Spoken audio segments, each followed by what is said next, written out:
Hey guys, welcome back to my craft room. So I told you guys I was making masks for my husband, and I made quite a few. I made 2 for him, and then I also made myself one. But I saw Goodwill was open today.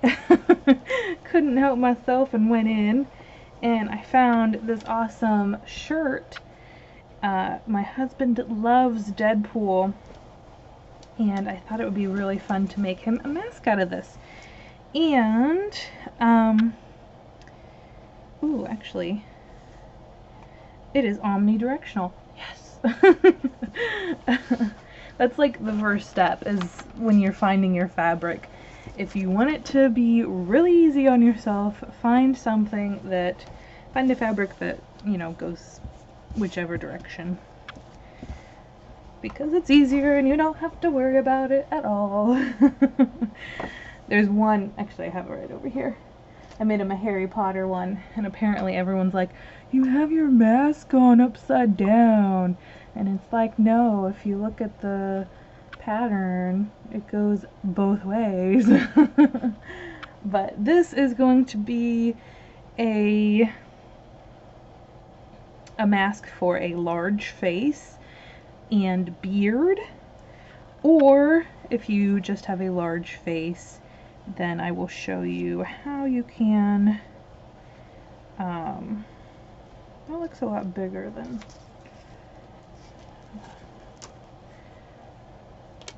than what I was doing previously.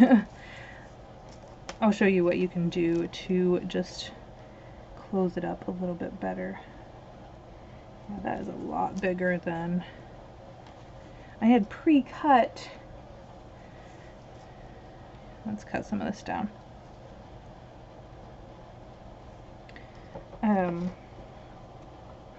So originally I wanted to use pretty much anything in my just stash because I didn't want to go out, and I had some cotton fabric.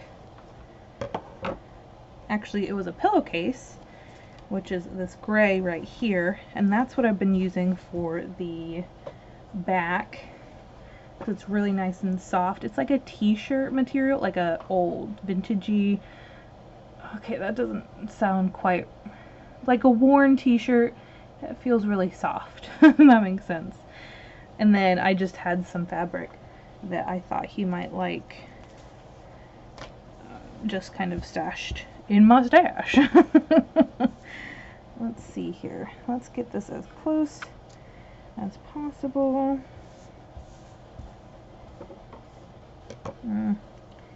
Need to come back over a little bit. Like right there will be perfect. So the measurements are 12.5 by 7, but of course you can tweak it. You know, start off with the 12.5 by 7 because it is for a large face, and if you have a smaller one, just hold it up to your face and see if you need to cut it more.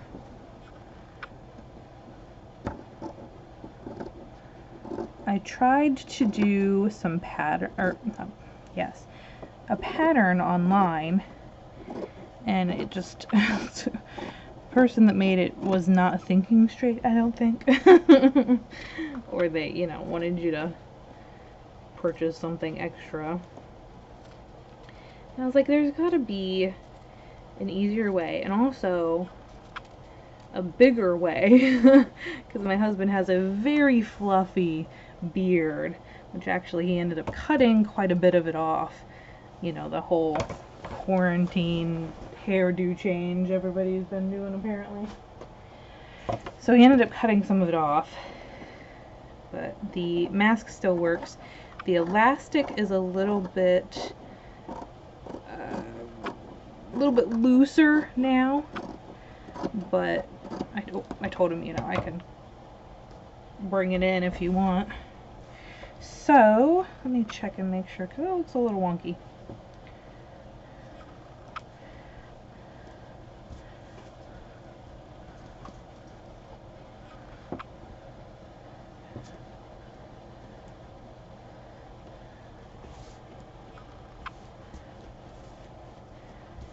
Oh, my dress got like on my leg a little bit there and freaked me out. Felt like a bug.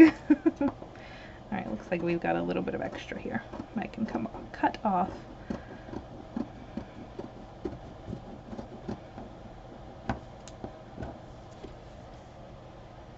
So with this you could hand sew, or you could,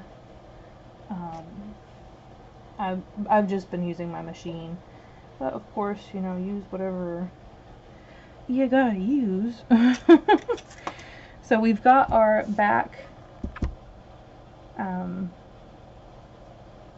fabric, whatever is going to go right up to your face, and then we've got our outside fabric.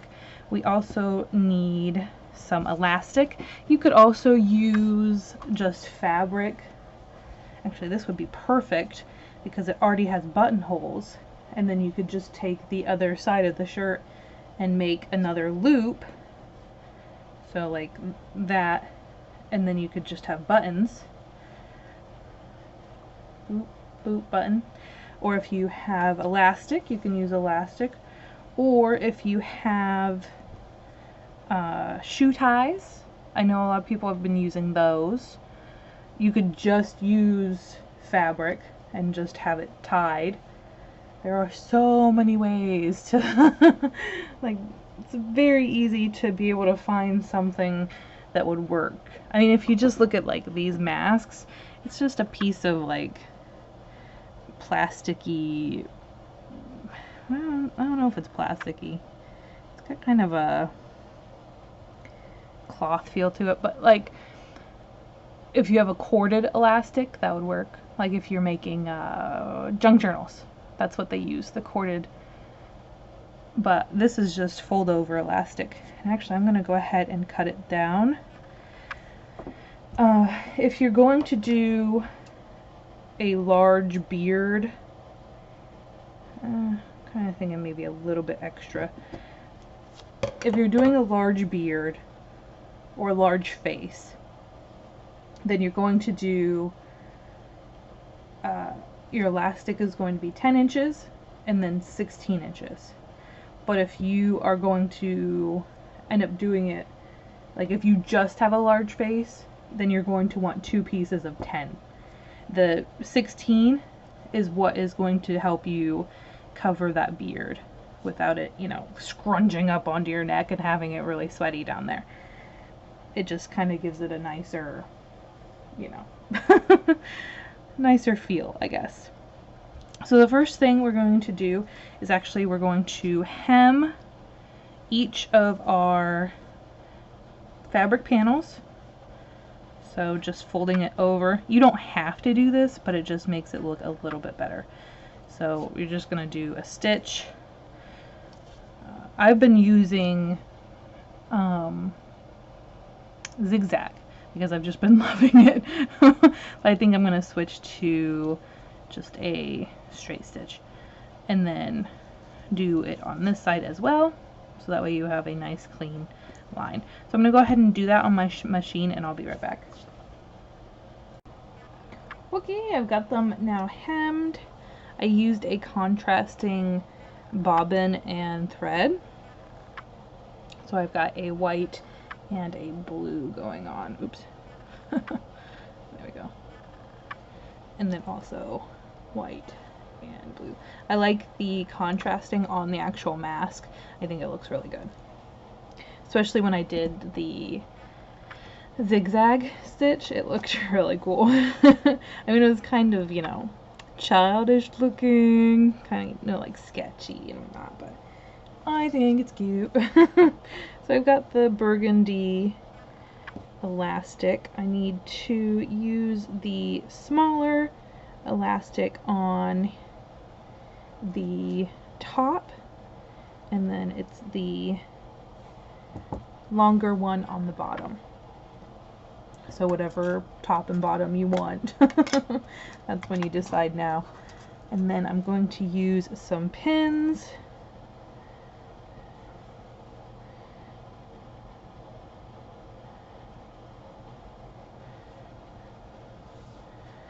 And we're going to put the elastic all the way over.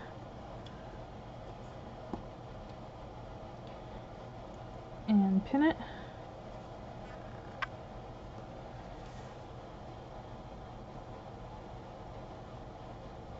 I like to leave a little bit of a gap on the bottom because I do like to go down there and stitch it up. Ouch. So I don't want my elastic to be in the way. I don't want to sew that down except for on the sides. Alright, so now on this side I'm going to pull the elastic. Now you could do this, actually I'll show you this way first, and then because it's a lot easier to just go ahead and do it this way. So next we're going to go ahead and sew just this strip right here and make sure you get that elastic in there. Of course you could use whatever stitch you want.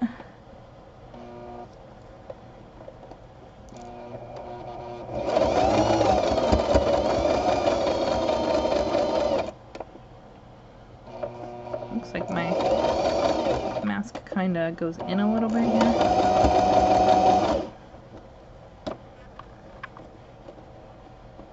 So just keep your finger on that elastic.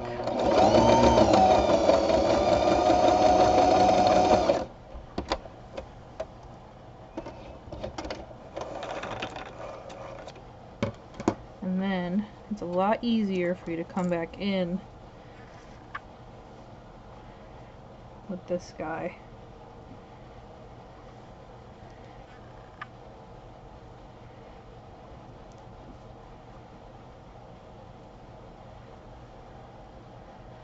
Oops. Because then you don't have to keep anything pinned on that side. It's already good.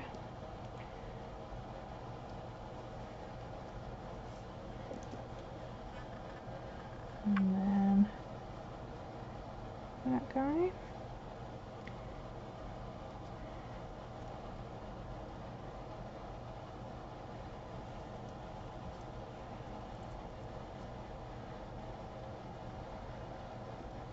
And then you can go ahead and do this side.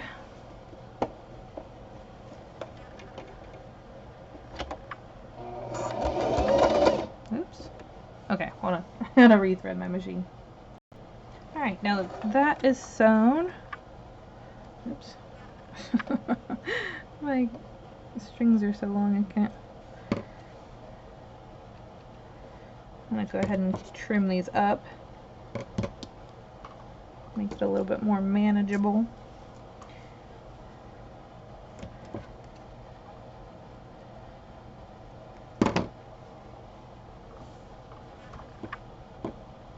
I know it seems kind of boring. I feel like sometimes the sewing machine gives me anxiety, and sometimes the noise is just like, yeah, I feel kind of like rain, but not like that extreme of a feeling. Maybe it's like a productive feeling. Like, yeah, I'm getting stuff done. You know? Alright, so now you're going to go ahead along the bottom. Give yourself some room here. I'm actually going to flip it around because it looks like I've got a little bit of extra, actually quite a bit of extra of the gray. Probably because it was slipping on me quite a bit.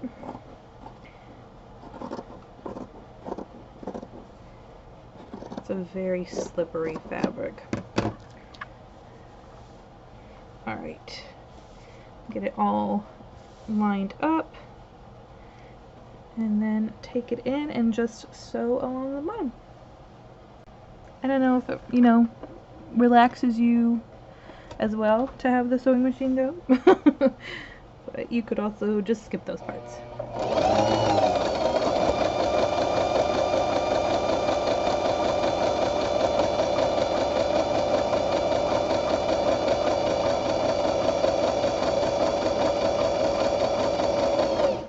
You could also hand sew it if you want.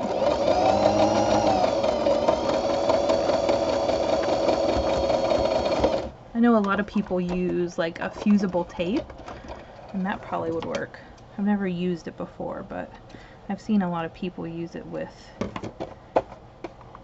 great success. So don't be afraid to use what you have to.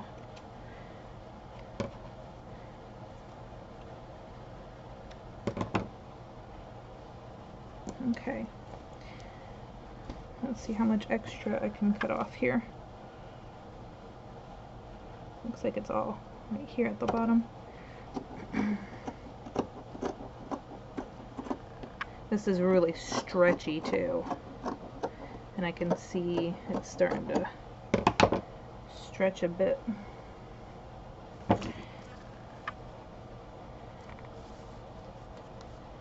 Alright, let's go ahead and flip it over.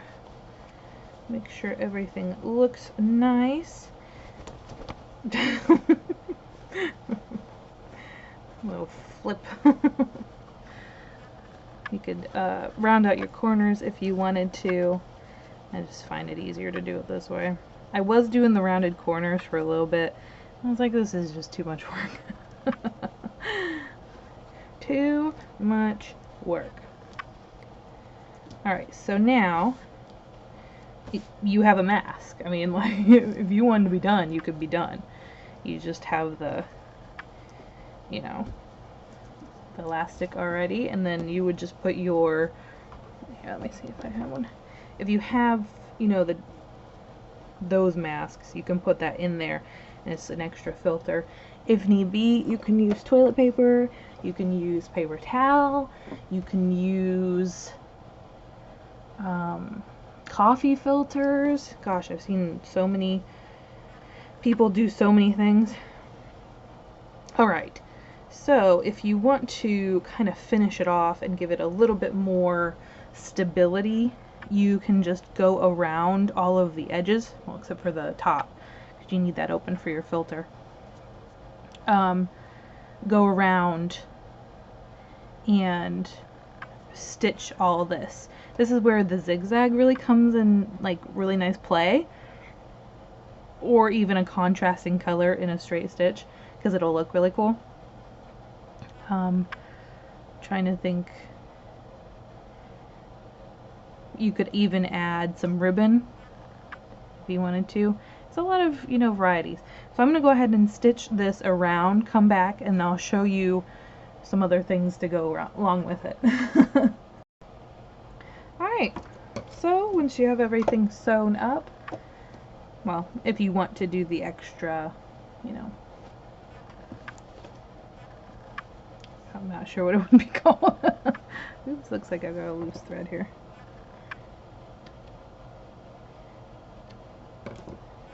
Alright. So you've got your pocket, and then if you decide that you want it to be a little bit more snug on your face, so if you don't have a beard, or if you have a smaller beard, or if you don't have a beard and you want it to actually fit but you have a larger face, so you use this size, you're going to, let me show you this one. What I ended up doing so that I knew exactly where I needed it to lay is I went and looked in the mirror, put it on, and then I folded it down. You'll be able to tell exactly where on your cheeks you need to kind of pinch and fold.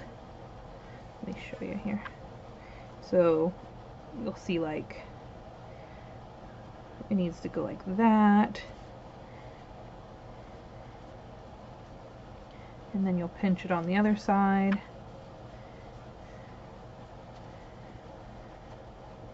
and it'll kind of take a little bit. It's a little hard to do it without. There we go, kind of. So then once you have it, you know, pinched where you need it, it's a little hard to see with this black fabric. And then you're just going to go ahead and sew here and then do a little bit of sewing right on that fold if you want to keep it, you know, in place. I just went ahead and did right here. You can see my stitch with that zigzag. So I just folded it against my cheek where I needed it. And then I just did a little zigzag right there. And then on the other side, again, folded it to where I needed it to sit, and then zigzagged it. So it's just a little bit of a fold. You can see it. Got a little messy there with my threads. That one looks a lot better. But there you go.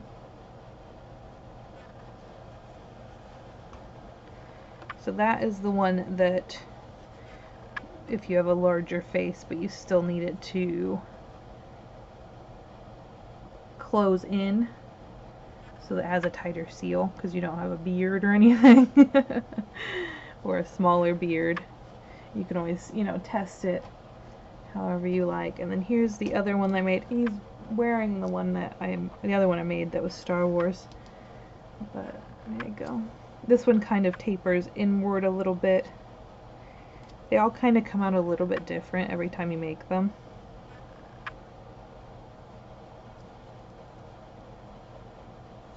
But there is the Harry Potter one, and here we can see the finished Deadpool one. I like the contrasting colors. I don't think I'll use white again because it really shows your mistakes. Like where you gathered too much, or you know. But I still think it looks good. That's all that matters, right?